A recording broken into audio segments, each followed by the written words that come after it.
The final episode of the Darkness Rising arc is in many ways the most simple, despite the fact that it is where all of the plot threads created by the previous episodes finally come together. Megatron's machinations and his almost desperate desire to bring this plan of his to fruition. Starscream's scheming against Megatron for his own gains. The Dark Energon and the efforts of the Autobots to stop all of this. Even the presence of the kids is used to great effect in this episode, and yet it is probably the most simple and straightforward of these episodes since the first one, which I think is perfect. I think that is perfectly appropriate. It creates some great bookends for this arc. It turns out that the reason that Megatron was so upset with Starscream in the last episode is because one of the bits that Bulkhead threw at the various Terracons that he was fighting on the Nemesis just happened to be the long-range radio telescope dish that was needed to aim the space bridge. The space bridge can create a portal between almost any 2 points anywhere, but because space is so big, if you try to open a portal without knowing the exact coordinates of where you're going,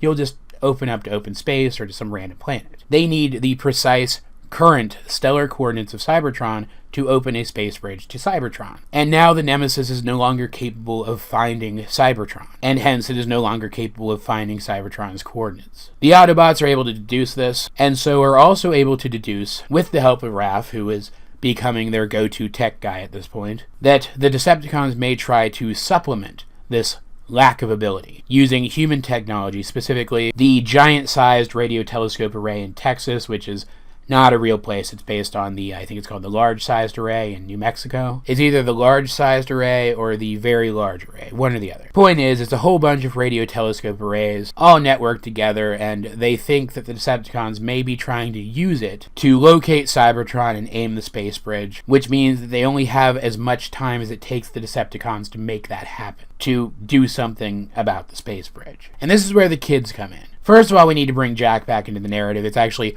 RC who manages to bring him back. She goes and talks to him. And it's a pretty emotional scene, so I'm going to leave it for you guys to watch for yourselves. But let's just say it was pretty touching. I liked it a lot. Because they are so small and hard to hit, and also because they're humans and therefore can go places that the Autobots can't without being found out. They are ground-bridged to the giant-sized array to interfere with whatever program the Decepticons are using to hijack it. The assumption is that the Decepticons will have networked remotely and won't actually have somebody on site. But, unfortunately for the kids, it turns out that Soundwave is actually there. But that's fine, because Soundwave isn't really super concerned with, killing them off. He pushes back against their attempts to stop him, and then he eventually does try to disrupt them. But as soon as he's able to find a way to completely lock them out of the computer, he does so, finds Cybertron with the telescope array, and then leaves. Which means that in the end, all that the kids were able to do was delay the Decepticons. But that turns out to be enough, because as this has been happening, the Autobots have managed to stretch the ground bridge as far as possible and actually reach the space bridge ahead of Megatron. The space bridge is in high orbit around Earth, and Megatron has to fly there in his ship, whereas they are able to basically teleport there instantly. And we get a pretty good action scene, the main highlight of which is the fight between Optimus and Megatron. We actually see in the following episode just how much advantage flight gives a Decepticon over the Autobots, so it's quite telling of how much respect Megatron has for Optimus, that he doesn't just stay in his jet mode the entire fight, that he actually transforms to his robot mode and fights Optimus on equal footing. But Optimus is still tired, and he's still weak from all of that exposure to Dark Energon, and so he actually loses this fight, but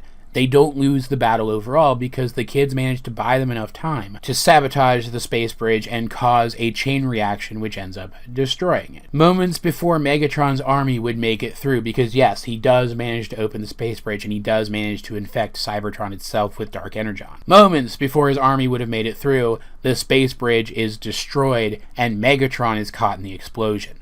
An explosion that not even he could have survived. So now, both the Autobots and the Decepticons are left with the assumption that Megatron is dead. Though you can tell that Optimus doesn't quite believe it. He knows the facts, he knows that Megatron should be dead, but he doesn't quite believe that this is over. Starscream, though, jumps right on the bandwagon and crowns himself the supreme leader of the Decepticons, because of course he does. And that's pretty much it. That's pretty much the Darkness Rising arc. As I said already, this episode is fantastic. It manages to bring together everything that was introduced in the previous episodes and resolve all of the threads woven by those episodes in a satisfactory way. It acts as an excellent second bookend for this arc, utilizing all of the elements of this show as they have been presented to us up to this point in really really effective ways. The characterization is good, the action is good, the interactions are good, and it does a good job of resolving this Dark Energon thing, at least for the time being, so that it is realistic that this wouldn't be brought up again, at least not right away, while still leaving it open for Dark Energon to become a factor later in the series. In short, it does an excellent job of setting the stage for what is to come, for the series that is to come. The entire Darkness Rising arc does a really great job of setting the stage for the series that is to come. It is a fantastic premiere arc, and I'm so glad that they decided to stretch it out over these 5 episodes, because it never feels like they didn't need these 5 episodes to tell this story. It's not as if there was really any filler here. All of this time felt earned, and I really appreciate that. It means that they really did take the time to sit down and plan out exactly how they wanted this opening story arc to go. I will admit that there are some subsequent episodes, especially early on in Season 1, which aren't as strong as this opening arc would imply that they would be. But still, this show put its best foot forward, and it does eventually live up to the hype. Like, yeah, for a while this show does start to feel like just a standard episodic Saturday morning cartoon type of show, but it never really becomes that. It never really stops being a serialized story, and I think that's quite a feat for a kids show. Honestly though, I don't have a whole lot more to say about this arc. I've